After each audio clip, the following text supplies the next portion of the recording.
Welcome to Corks and Conversation with Shawn Reilly Simmons. I have been looking forward to talking to her about her book, Murder on a Silver Platter.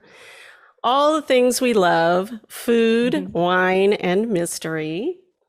I know. Actually, this is the first in a series, so this is going to be really fun.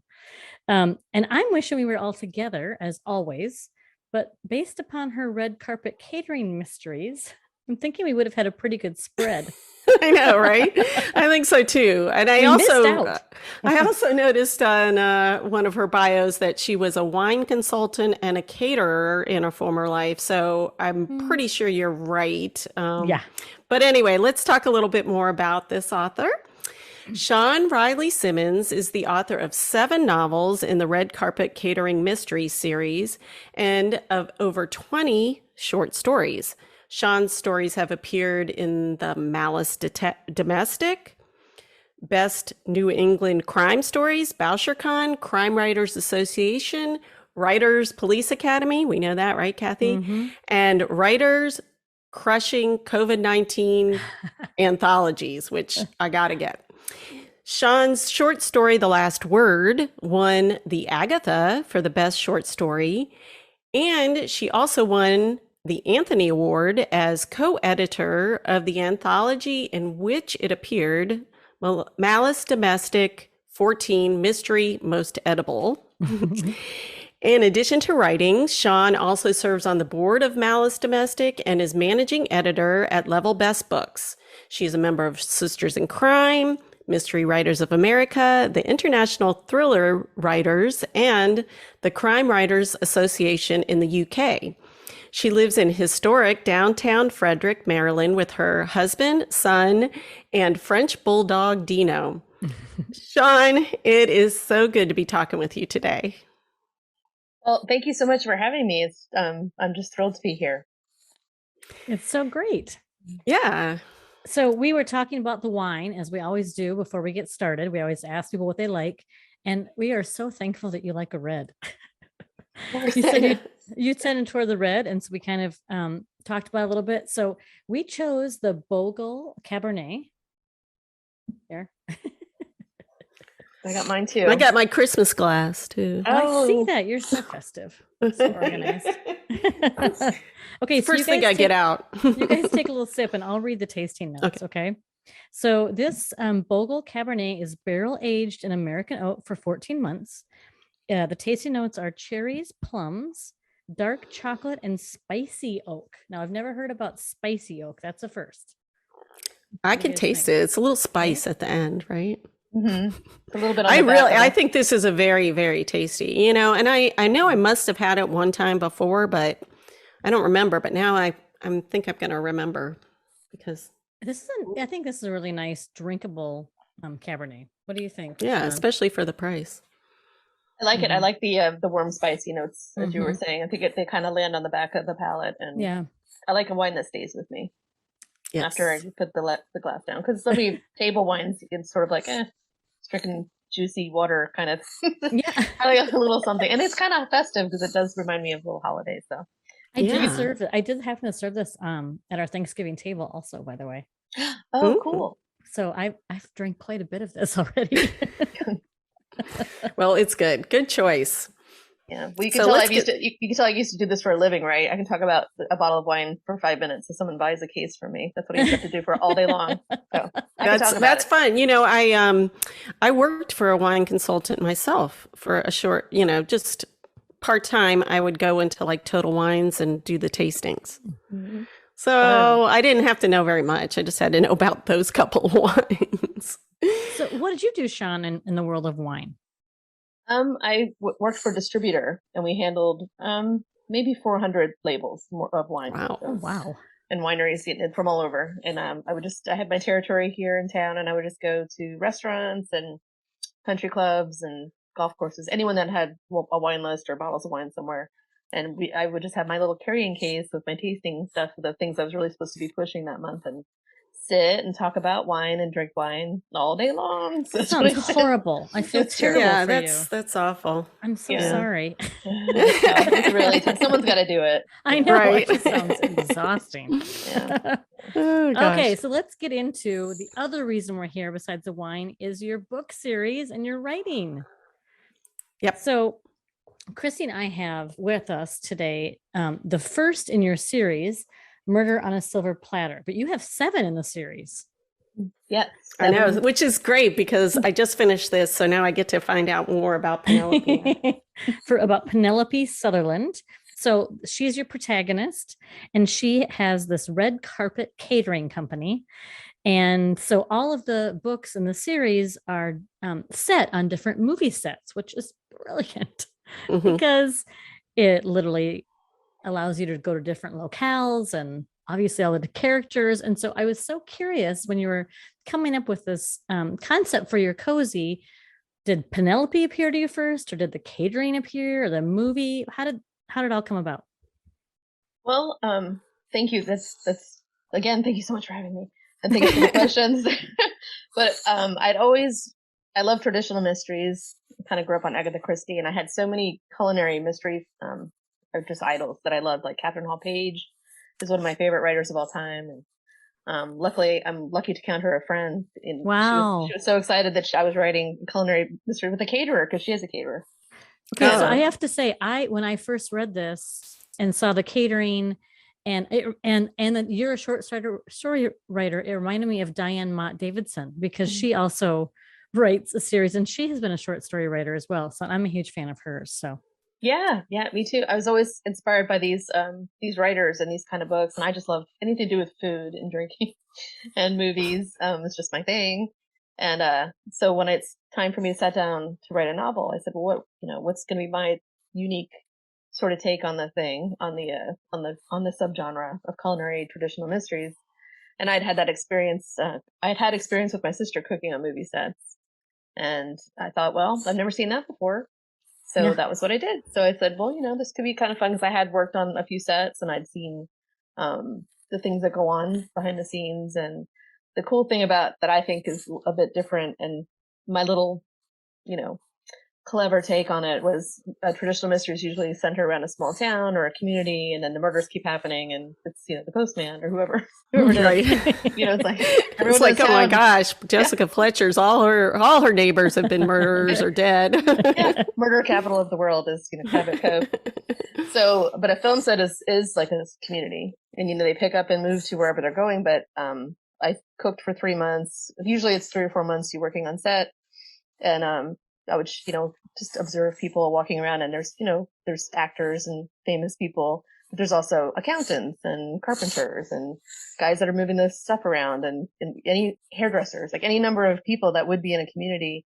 And there's 300 of us or so, and then we just pick up and move our community to the next place. And I thought that was really interesting. And, we literally walk in and build sets and build buildings and then have to tear them down and move on. And I thought, well, there's my community, Yeah. This is not exactly book related, but I am wondering, when do the caterers on like your sister's company, do they kind of tend to move with like the producer or the director, like to their different sets, or are they just like random who, do you see this? Do they tend to see the same people, just different actors and things, or?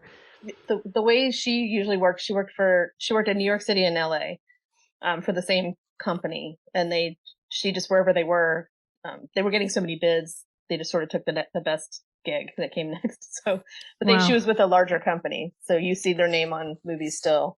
Okay, and that's how that worked. But I think there are smaller catering companies that sort of bid. They bid for a local job that comes in, and they might follow a crew around or a film set around. So the one I worked on full time was here in the DC area in Georgetown, and several of the crew on the catering crew, there were 6 of us, and 4 of the guys were from LA, and they had been in Maryland because they worked on Wedding Crashers right before our movie. So they were like, we just got done, we wrapped, because they did some of the filming on the Eastern Shore of Maryland. So they were down there. I remember that. So the company said, well, are your next, I think they tried to coordinate them where they wouldn't have to drive all the way back to LA and then back out again. So they found a job for them next, and that was our job in Georgetown. So that's how that sort of worked. But it was, they were tired. They hadn't been home in a long time. But it's not really a job that you have if you have, small children at home, or you want to see if you don't like your significant other, it's perfect. I'm not going to be. Well, it makes for a great, like you said, set for a mystery, because it can change all the time. That's great. Well, and not to mention the whole cast of literal characters that, arrive with each. So that's just brilliant. I love it. And Penelope is really a fun character. And I just think I'd like to have a glass of wine with her. Yeah. Yeah. She seems like, a little bit together around a bunch of crazy actors, right? Yeah. So, and the thing that is coming out now, I think everybody's talking about how cozies are really, really coming to the forefront in the crime fiction and mystery genre. Probably, maybe, I don't know, because of the pandemic and everybody just wants something that's not as crazy as real life. Have you noticed anything along those lines in your writing and sales and all that? Actually, I have, and I think a lot of it is for the reasons that you say, because it is the one thing you get when you pick up a traditional mystery is, there's going to be a pretty horrendous crime, but you're just going to be hearing about it. You don't have to sit through it and witness it. So you're going to be outraged enough to want to follow the amateur sleuth and try to solve the crime. Nothing too terrible is going to be happening, and then there will be justice served in the end. And it's not for like an open-ended, and then they got away. It's always or a noir one where everybody dies in the end, right? Everything's awful. Yeah, we get enough of that. Yeah, exactly. Yeah. But it's sort of reminiscent of the golden age of mystery writing back in the 30s, between the two wars, where there was just this huge resurgence of the Agatha Christie and people like that, because people wanted comfort and justice. And that's why I think the phenomenon is still in play. And, there's even TV shows that, I don't want to watch anything really super bleak at the moment, if you know what I mean. Yeah. I just want to be like comforted, and I want to know that there's going to be I don't need it to be tied up in a complete bow, but I want it to be, there's some justice served in the end. Exactly. I just read something about how many additional Hallmark and the other channels that are doing those Christmas comforting movies this year, how many more there are this year than there have been in years previous, because there's such a demand for that. Obviously there is always the holidays, but just in general, I think that's what people are looking for, is that happy ending, that comfort. And it's nice to be able to look at your screen or read a book for a few hours and get that. And since we've got 7 that are perfect for you here. And hopefully inspire you to eat some more fun stuff. I like a culinary mystery because I like the food just so much. And the first kind of traditional mysteries that I ever got into were culinary ones too. So I totally can get into that for a long time. They're fun. Definitely. They are. Okay, so this is about midway, where we usually always ask the authors we get to talk to a question in the bottle. It's a random question that you might get to at the end of a bottle, bottom of a bottle, I should say. If you don't like it, you can say pass. Oh, okay. No one ever has, no pressure. I'm just saying, Shawn. No one ever has. But if you say pass, we're just going to pick another one. Okay. I'm good. No, I'm just kidding. They're not that bad. Yeah, there's some of them are, whatever. Okay, so what is your favorite way to waste time? Ooh, that's a good one. That's a good one for me, because I have no time to waste. You are a busy person. I was going to say, oh my goodness. I've had people email me like, are you okay? Are you okay? I think you have too much to do. Yeah, you have too much. Waste time. Well, I don't feel like I can't say reading or watching a movie, because I feel like those are time well spent, and it's never a waste, because for me, they're always inspiring. Right. So I can't say that. I will in the summer sit outside and just read. Well, I'm reading, so that's not anyway. But I do like to sit outside and listen to music and drink wine on my back patio. Okay, well that's good, and that's Yeah, That's not like that's it's research. a it's yeah I don't know. It's not Actually, So You're right. I never waste. Yeah, I never waste time. So I'm always actively doing something, but it's for me to relax. It's a nice place for me to relax. Yeah. Just listen to some music and chill and drink some wine and eat. That is a hard question because honestly, I mean, I think people should waste time a little bit, you know? Yeah, I'm not very good at that. Yeah, Cathi, you're not either. I'm not. I'm terrible at it. I don't like downtime that much, actually. I mean, like you said, like if I'm reading, I feel like I'm doing something productive.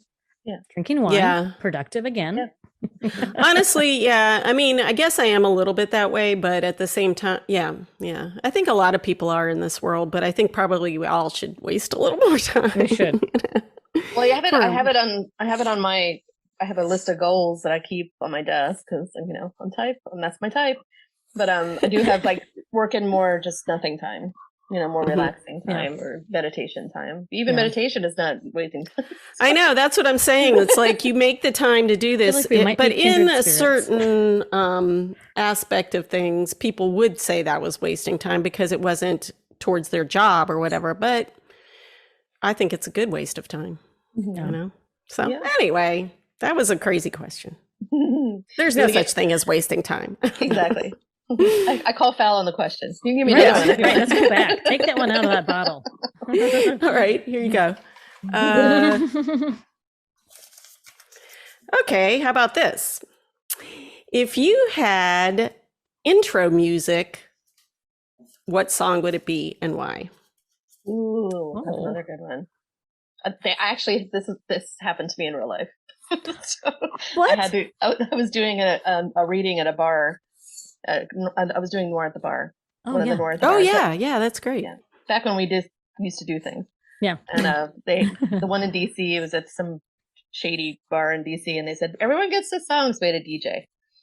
And I was like, oh no, I'm put on the spot. What am I gonna say? So I chose "I Love Rock and Roll" because I am pretty much I'm a very much rock and roll at heart person. But then I thought, I should have picked "Painted Black" by the Rolling Stones because that was a noir thing. But that's the first thing that would go in my head because that was what I did. But I think that's a pretty good answer. I'd call that for a win. Okay. I love rock. No, I'm not going to sing. You guys know. I don't think you should. That's me. Yeah, don't sing. But I'm picturing it. And if we could, you know, if we had the rights, we'd do it an intro to this podcast for you. My best friend has a T-shirt that says, "What would Joan Jett do?" So that's sort of like how we roll. Oh, I love that. Yep. Yeah. That's great. Yep. All right. So Cathi and we met at Sleuth Fest, and we would meet at conferences throughout the year after we met, kind of our way of meeting up. And we, you know, started the blog and the podcast. And we've really missed that since the pandemic. But I saw that you're on the board of Malicious Domestic, and we haven't quite made it to that one yet. So we kind of wondered, hey, what's it all about, and how did you guys handle the pandemic, and what's going on moving forward? Yeah, Malice is where I met all my mystery friends. So I've been involved with them for about 20 years now. Oh, wow. And it is I'm the baby still too. On board. Maybe. So it's a traditional mystery convention conference, and it's a fan-based convention. So it's not a place to go to learn how to write or find an agent or that kind of stuff. So it's more like a BowerShareCon type. Yeah. Mm-hmm. Okay. And so we celebrate the traditional mystery. We give out the Agatha Award named for Agatha Christie. And we've been doing it for a long time. So we're going into our 34th. Wow. Oh, wow. In the spring. And I've been there about 20. So 20 of them. Wow. And it's fun. We just do panels and signings and get-togethers, and everyone meets at the bar, and we have a great time. And it's right there in DC. Mm-hmm. Mm-hmm. Yeah, it's in North Bethesda, so metro distance from DC. If you so choose to go there. Yes. I like Baltimore. I used to work in DC, and I went to college around there, so I'm just joking. But it can be a tough town. Yeah. It's a tough town to find cool people, I guess is what I would say sometimes. Yeah. Oh, I just offended a bunch of people. Sorry. No. So that's what Malice is. And so the last 2 years, to follow the second part of your question, we had to cancel 2 years ago. And I remember it was around this time of year and people were talking about canceling. And I'm like, what? That's crazy. It's going to be fine, Yeah. this spring. And that was not the case. So we had to cancel it and we just didn't have, now we're all zoomed out. Like everybody knows Zoom and everything. And that was sort of at the beginning of everything because March, April. And we hadn't, we figured maybe there was something we could do, but we just couldn't put it together at that stage. Like it was only a few weeks before. So our convention happens a couple weeks after Left Coast Prime. And I don't know if you remember, but they brought people there and then they sent them home during the first day. I didn't realize that. Yeah. So that's how close ours was. So everyone was still thinking it was going to be fine.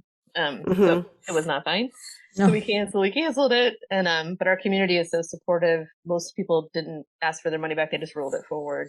Oh, that's so nice. Yeah. So that was just to what would have been last year, this year, which did not happen either.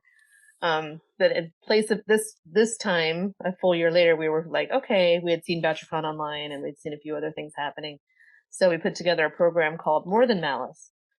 And because we didn't just want to have like our normal thing online, like we wanted to try to do something different. And plus we were asking people to roll their money forward again. So we went ahead and we outreached to the community and we brought in a bigger giant audience of writers that had never been there before. We just invited them to come and be with us, hang out with us for a weekend. And it turned out to be a really successful event. And it was great. So good. Now we're rolling into the next spring. And every day I watch the news, I'm like, oh my God, please let us have Malice coming up. I bet you saw the recent news and you're like, no. I know. Sleuth Fest, they keep moving it too, because the same reason, we don't want to lose our money, but at the same time, we got to start planning.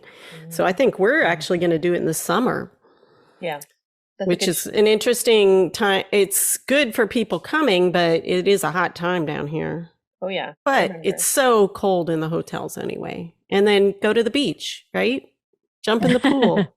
Yeah. Well, and I think everyone's just doing the best they can, making the best decision they can. You know what I mean? Like, it's so hard. So we're fingers crossed. Yeah.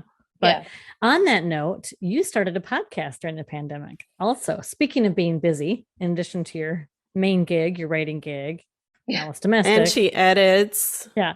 Right? Like, well, I have a couple extra hours a week. What am I going to do now? Let me do this. Film. Oh, no, you get a new puppy and that fills that. That's when I get the emails. Are you okay? Too many things. So your podcast is 5 Compelling Questions with Shawn. Tell us about it. Yeah, well, I'm the odd extrovert in the community. I love people. I love being in, probably why I've been putting together Malice for 20 years. I just want to see my friends and I just miss everyone. And, I'm the first one that walks into a room of strangers and I've met 5 friends when I leave and that's just me. We're going to follow her around at the next conference in person. Well, I will start walking through the hotel lobby and I never make it to the other side because I stop and talk to, they're like, hey, I haven't seen you all year. That kind of thing. So, oh, yeah. You are a good extrovert to be around. So I missed everyone and I thought, well, this could be fun. And I just went ahead and did it. I had been asked by another podcaster a couple years earlier if I would do a show with her. And then all this happened and we just never put it together. But she kept encouraging me. She's like, oh, you should do it. It's fun. You should try it. So I tried it and then it's been good. So now I do a lot of level best authors have come on, all the authors that I've already worked with. But now I'm getting requests from just friends that have their books out or something. So it's been great. So this is the first year I've done it, and I think I'll have 35 episodes by the end of the year. Wow. That's a lot. Well, good. Yeah, it's been fun. Yeah. So I am curious. I love talking about how to get things done and productivity, and I'm curious how you do fit it all in. Level best, podcast, your own writing. And we're also both very curious what you're working on now. I'm always working on something. I get up early and I stay up late and I just try to cram it all in. And I try to stay ahead of the pack. But I find if I write early in the morning, I get most done because it's quiet. And then I have a young son who's in middle school. I get him up to go to school, and then I sort of the phone starts going at that point, and a quick question. I'm like, oh, they're never quick. Any of these questions, right. They're all quick. Whenever I see a quick question, I'm like, this is gonna take forever. Yeah. So I deal with those, and then work on Malice, I work on Level Best, and do whatever we need to do. But I do have, I now have an assistant And I have people. Ooh, that's great. Yeah, we've hired some staff at Level Best, so that is great. We have a couple editors working for us and dedicated to their things that I used to have to do. So that's perfect. So we're very excited about that. And then I have a new puppy. I have a husband. I bake dinner. I go to the gym. I do shopping. I clean the house. Yeah. So productivity wise, I think I'm just like, that's why I can't fathom wasting time, because it's, I will just sit and read or just sit and meditate or something. Yeah. But, right. There's so much which are great. Yeah. Yeah. But I do like keeping busy. And when people would say, my friends would say, I'm bored. I'm like, I don't even know what that is. Like, what do you mean you're bored? Pick up a book. Right.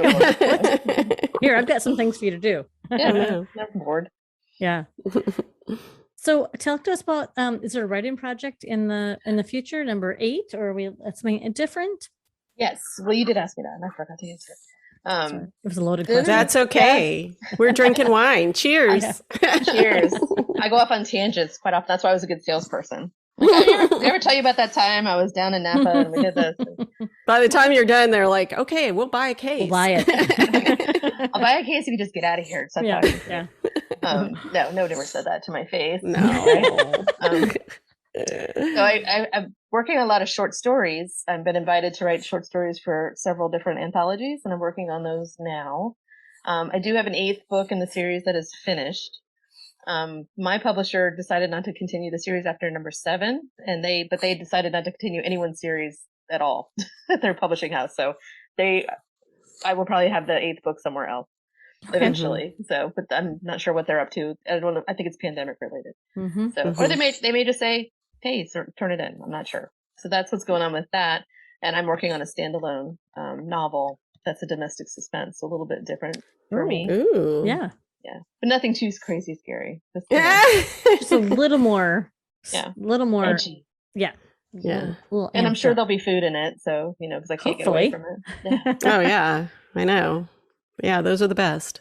Yeah. I forgot I was going to ask you something when you were talking about the short stories and stuff, because I do like to write short stories. Yeah. And so I'm wondering, like, do you always have like a short story going? Do you do them like separate or like as a warm up to get you started on the novel? Or how I've always approached how they sort of worked their way into my writing career is that it was, for me, when you write a series of series characters through 7 books, you're sort of married to those people and their situations. And when you wite traditional mysteries, there's a framework that you work within, and you can't suddenly have someone, become a drug addict or something like that. So, I guess you could, but your fans wouldn't be happy.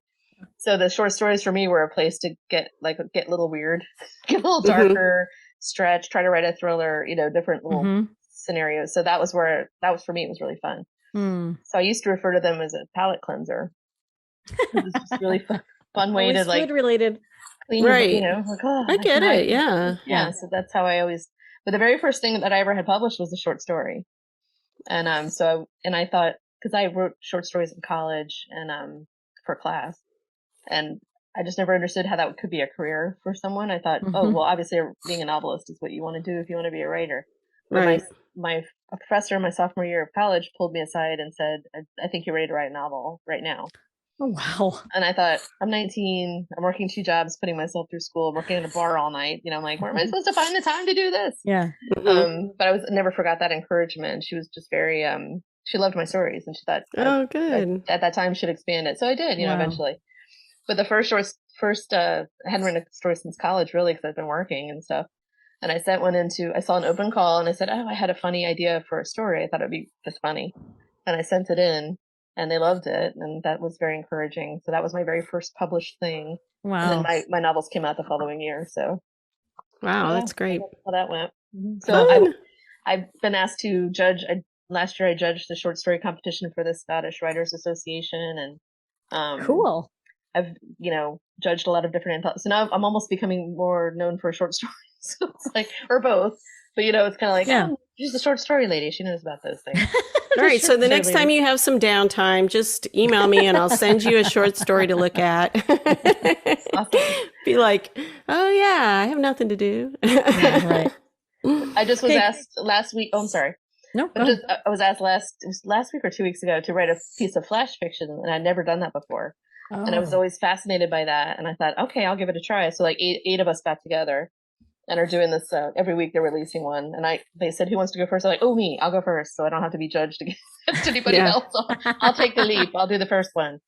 I thought it was really fun, and I got a lot of good feedback from it. So that was. So what is that? Like so you do it like in a time frame or something? Mm-hmm. Okay. Yeah, she gave us 50 words, and then she gave us 3 words that had to be used, and then the overall theme was despair.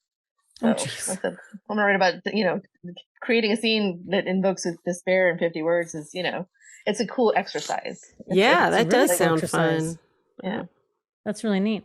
Yeah, we should think about the economy of words. Yeah, for sure. Well, that's the thing, and then requiring 3 words in there. That's what would. Do you put those in at the beginning, or do you put them at the end? That's like the one at Oh, sorry. I don't know. No. Well, I did one each sentence. I did 3 sentences. That's about 50 words. And I just put one in each sentence. And that's how I did it. I cheated. I just spread them out. I was thinking about the one at the Writers Police Academy, where you had to do exactly 100 words. Mm-hmm. It's like that. You won one of those, did you? I didn't, but I'm aware of those. Yeah. That was fun. Yeah. I mean, I didn't get any mention or anything, but I really had fun doing it. I'm like, I was there and I don't even remember doing it. Well, no, that was, you do it ahead of time. You probably didn't do it. Yeah, because it was just like a little short story. Okay. Was it 100 exactly or 1,000 exactly? I think it was 100. I don't know. I can't remember. Well, I think everyone should do one of those every quarter. Just pick a challenge like that. More often you can fit it in your schedule, because it really helps. It makes you stronger when you go back to the novel. I think it's really important. Good advice. That would probably be our next question, and that's good advice. But I guess we do have to wrap it up. I don't know. I suppose you had the final question for her. I do. Okay. So we always have this question for our mysterious foodies out there. Which of your characters would you like to share a meal with, and what would it be? Oh, that's a tough one. I love all of them. I mean, I have to be Penelope. We have the most in common. I was gonna say, what? Yeah, it has to be. Yeah, I do love her. She's got a good head on her shoulders. What I like the most about her is she's so loyal. She's very loyal. She has very strong convictions, and she works hard, and her friends mean the world to her, and I think she's a good person. She makes a lot of mistakes, and she has. So what are you guys gonna eat together? Oh, what are we gonna eat? And who's gonna cook? Yeah.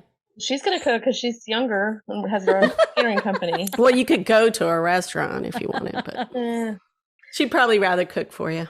Yeah, I like restaurants, but I like to go home and try to make what I had so I can make it better and healthier. Maybe. Probably, I'm just going to say lobster ravioli because that's on my list this week to make. So I'm going to make lobster ravioli this week. Oh, we'll have that. Good. Like, how long does it take to drive to Frederick, Maryland from here? Probably like 20 hours. Yeah. I've done it before, but I'll stop halfway. Love that. Okay, so halfway. Shawn, if our listeners have more questions about you and how to reach you, what's the best way to find you? I'm online at ShawnReillySimmons.com, and that sort of spreads you out to all my social media and stuff's on there. But generally it's Shawn R. Simmons. But like I said, all that's on there. And I do have a monthly newsletter that goes out. And I have like 12,000 people signed up for it, but I do send a recipe when I send those out. That's why they signed up. Yeah, we've got recipes in ours too. That's why I was like, can I get that ravioli one? Yeah, yay. Love that. That's wonderful. You guys are so fun. Oh, thanks. Well, this has been a fun, I know. It was a fun conversation. Yeah.